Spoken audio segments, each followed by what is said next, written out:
Hello everybody, and hello Jan, thanks for joining me. Jan, you are the Deputy Head of Environmental and Process Technologies at Energy Technologies Department here at Iqony. Thanks for joining me. You are my main contact for all hydrogen questions, so thanks for giving me the opportunity to ask a couple of those. Maybe for those that don't know you yet, you can introduce yourself a little bit, a couple of words about that. Yeah, sure. Thank you, Dennis. Yes, my name is Jan Hintzen, so I'm in the Iqony Solutions, or former Stärk Energy Service, for roughly 10 years now, and I would say the last 5 years I've spent on hydrogen technologies, and I would say up to today I'm almost full-time hydrogen expert in the company, so yeah, that's what I do. It's a great opportunity to ask a couple of things. I know hydrogen back from my university days, but it's a long time. And so it's also a lot of theory and praxis, so we can see maybe how that looks to the current day. So what do we actually do in the area of hydrogen here in Iqony? Yes, so in the first place, we develop projects for our specific sites. So for example, the Hydroxy in Duisburg-Walsum, or Hydro Hub in Fenne. And also we have some R&D activities in the field. And we talk about ammonia cracking at our site in Bergkamen, for example. So there are different approaches to hydrogen. What is the goal? Why are we active in that area? In the end, the goal is always decarbonization. So we want to decarbonize certain industries, especially heavy industries like steel or refineries, and where the hydrogen is used as a chemical. So we don't want to burn it. We want to use it as a as an oxidizer, for example. And so in reduction agent. Reduction, okay. In the company, like, is it many departments involved, or are we also cooperating with external parties there? How is involved there? Yeah, both.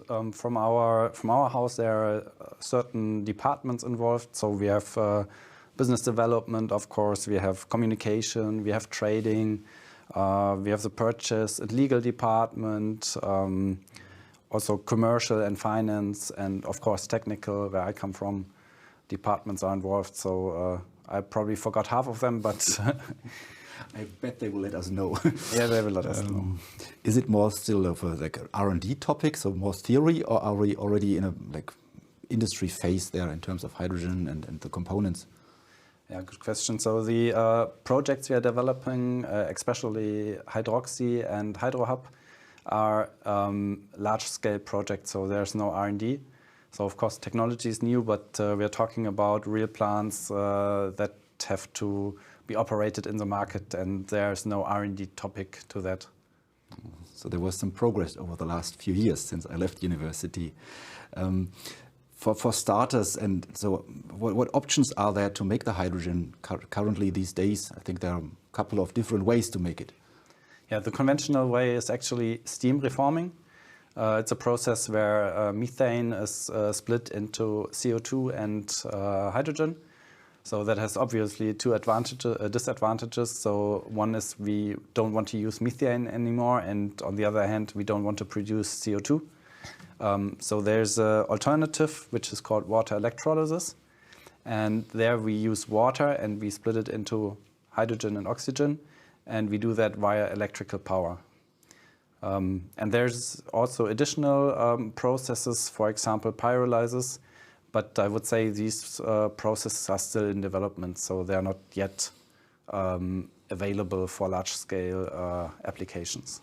So when I understand correctly, right now, most of the hydrogen on the market comes from the natural gas and methane area. Yes. And in the future, we will see much more of this electrolysis, maybe with green electricity and those things.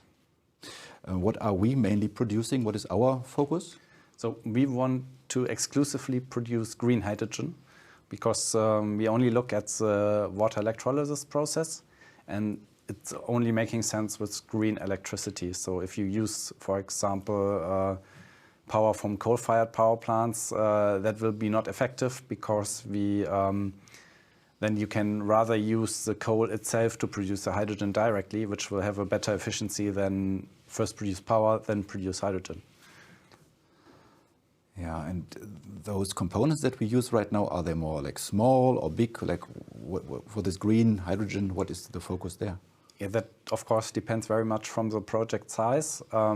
If you look at our large-scale projects, so if you look in Fenne or in Walsum, so there are certainly a couple of soccer pitches, for example, used for that area of the plant. So we are talking about roughly 50,000 square meters in Walsum, for example. Well, that's not so small anymore. No, it's quite big, I would say.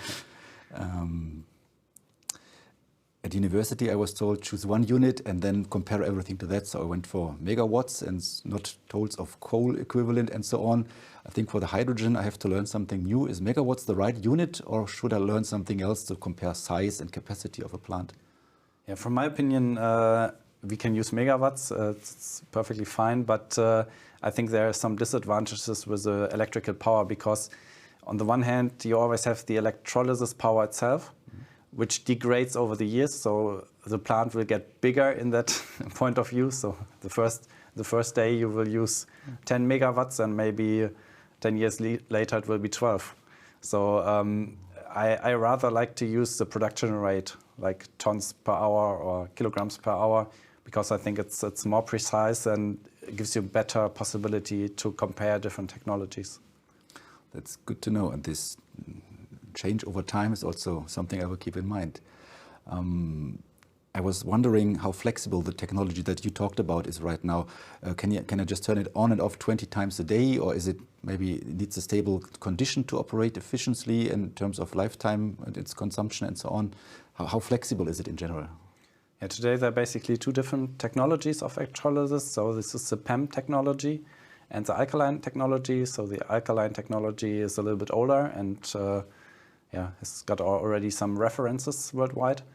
But the disadvantage of this technology is a little less flexible, I would say. So the PEM is starting faster, and load switches can be done much faster.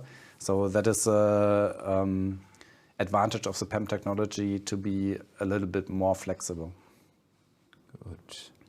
So that works with the new world of energy generation, the green energy, the renewables that are also flexible. So I see some options there for the future, that it works well together. So maybe a last question here: what should our viewers do now? Like when they've been here with us till now, what should they do with our call to action to them? Yeah, if they have any interest in hydrogen, either in services or in buying hydrogen, for example, or they have interesting project approaches which they want to share, or they look for someone to help and to support, feel free to contact us. So we are happy to talk about it. Great. Yeah, so take the opportunity. Now you know Jan, you know me. Let's stay in touch. And thank you for watching. Thank you, Jan. See you all soon. Thank you, Dennis.